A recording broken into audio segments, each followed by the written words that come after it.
Hi, I'm Dr. Boyce Watkins from YourBlackWorld.com, and you know what, that I love bringing people to you who have something important and productive to say, and there are a few people in the sports world that I respect more than Chris Broussard. You've seen Chris on ESPN quite a bit, but he's more than ESPN. Obviously, he's been affiliated with the New York Times, and he's accomplished a lot, but accomplishing a lot does not make you necessarily an asset to the community, and I can validate and verify for you that Mr. Broussard is an extraordinary asset to the black community, and that is why I wanted to talk to him today. Now, I've got Chris on the line. How you doing today, brother? I'm great, boys. How you doing? Doing very well, man, very well. So, first of all, I want to ask you a very simple question so that people can get to know a little bit more about you. I mean, a lot of us who follow sports, we see you on ESPN, it seems like every day. But, you know, I think that people should also be aware of all the other things you do. So I'm going to ask you a real simple question. What do you do? Who are you, and what do you kind of represent? Well, like you said, most people know me as a sports reporter. I'm a senior writer for ESPN, the magazine, and ESPN.com.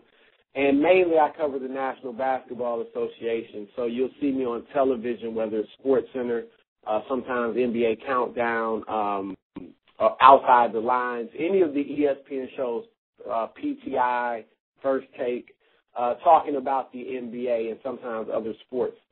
Outside of sports, I'm very concerned with, you know, the plight of black America as a whole, but specifically African-American individuals, and more specifically black men and boys. So I have founded a Christian men's movement called KING, which is an acronym for Knowledge, Inspiration, and Nurture Through God. And basically the goal of KING is to transform the lives of men and boys through Jesus Christ. So we believe when an individual sincerely gives their life to Jesus Christ, that changes their values, that changes their worldview, and that can make them a better husband, better father, better leader, better citizen, better role model. And we feel like if we can do that, then we can go a long way in strengthening our men, our people, and this country and world as a whole. So I'm very, you know, I teach seminars, I speak at a lot of churches and colleges or high schools, teach seminars on things as varied as, you know, how to achieve career success, to, you know, teaching about the presence of black people in the Bible. So my interests are very wide-ranging, but mainly outside of sports and my job and my family, I'm interested in Christian topics and topics affecting the African-American community. All right. And really the African community worldwide. All right. Well, I love this. You know, you're from Ohio, and you started off with the Cleveland Plain Dealer, and then you won, you know, journalistic awards and really stood out as a journalist, which got the attention of the New York Times. And from what I see from your life, it's really been a celebration of excellence. And I know you're not a person who's going to brag on yourself, so I'm going to brag a little bit for you too. You know, I think that this excellence is something that I think a lot of us can learn from. And the way you and I actually crossed paths was this past week. We went to Harlem and we had a panel on fatherhood where Eton Thomas, a former NBA player, brought a bunch of brothers together. You, me, Billy Hunter, the head of the Players Association, even Stickman from Dead Prayers, and Allen Houston, who's an assistant general manager with the Knicks, and there was a conversation about fatherhood and the elevation of black men, which I think some people consider that to be a little unique for the space in which you operate, right? You talk, when people talk about entertainers and athletes, they don't usually see them doing things that fit into that space, especially things that are relevant to the black community. So before I ask that next question, you know, what drove you to kind of be a part of that, and what was your take on what's kind of happening here with the field of athletics? Well, what drove me to participate was just, as I kind of said earlier, my interest in anything positive that's related to the African-American community, and again, just America in general. you know, fatherlessness is a huge problem. 40% of babies in America now are born without a father in the home. Overall, in the African-American community, it's nearing 75%, which is unbelievable. I think without a strong family structure, you can't have a strong people. And, you know, we have to really, this is a state of emergency. We have to turn this trend and change it, or we're doomed. Probably certainly as a people and perhaps even as a country. So that's what got me interested. Etan Thomas, as you said, he's put these together, and Etan reached out to me, and I was glad to hook up with him because he is a brother I had admired from a distance. I had never really dealt with him a lot in the NBA, but I admired his consciousness and his commitment to positive things and really to using his platform as an NBA player to address these issues. As you said, a lot of athletes don't address them. Some just don't really have the knowledge about it. Not that they're not intelligent individuals, but they maybe haven't studied the situation, haven't thought critically about it, so they're not really even thinking about doing something like that. Sometimes athletes just aren't, you know, even asked about these things, and they may not have the ambition to go out and do it on their own.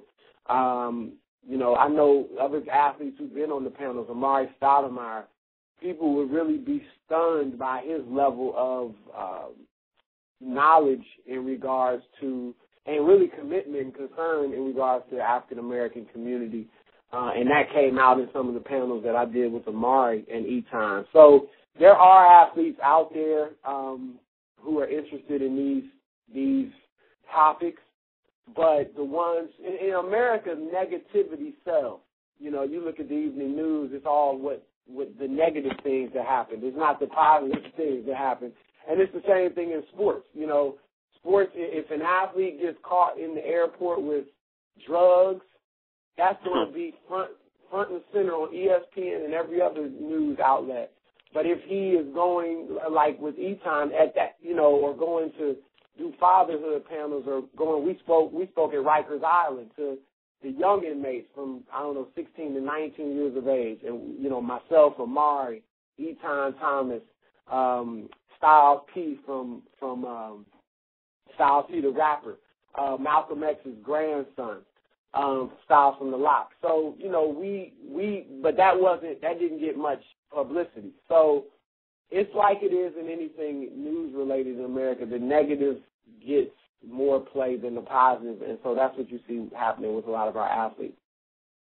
Well, you know, I'm glad you do what you do.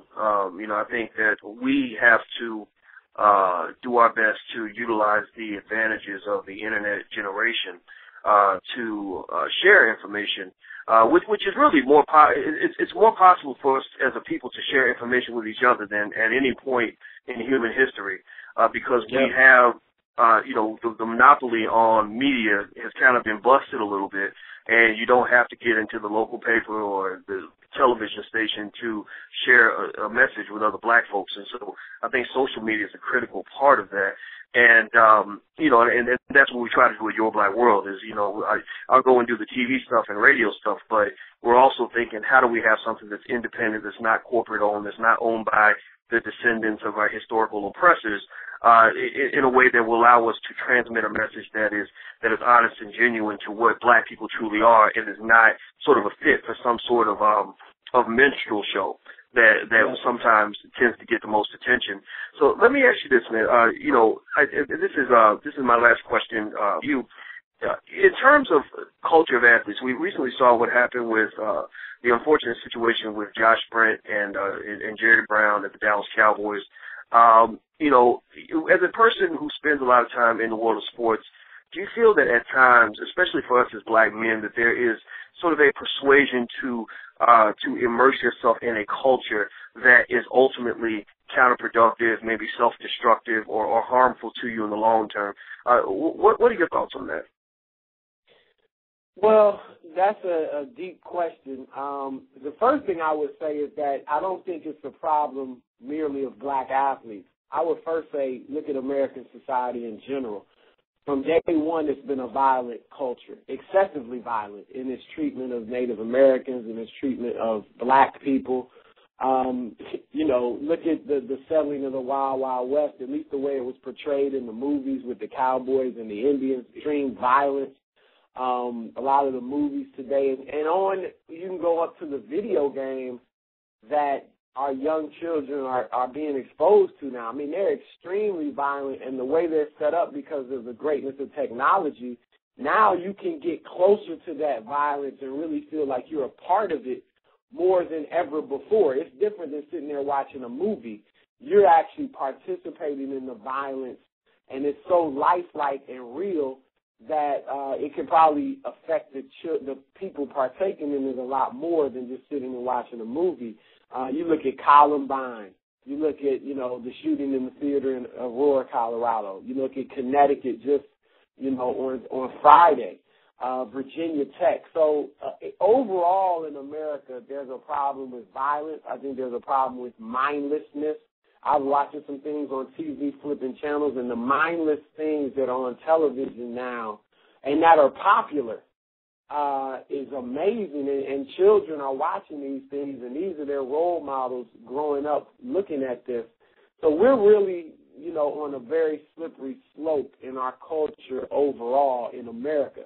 Secondly, when you look at black males, I think we followed suit with a lot of, the flow that America is going in. And because, we've historically been more oppressed, the saying that when America catches a cold, black people get pneumonia. So I think sometimes it can be worse in our communities because we don't have the means that the mainstream community has to combat certain things. So you look at our black male culture, the overriding portrayal of us in the media, not in total, but the most prominent portrayal of us in the media is as, gangsters and thugs and pimps and a lot of it through hip-hop music, which I love hip-hop music, but the type of hip-hop music that they make popular that the record labels really want to promote is negative and really detrimental to our people.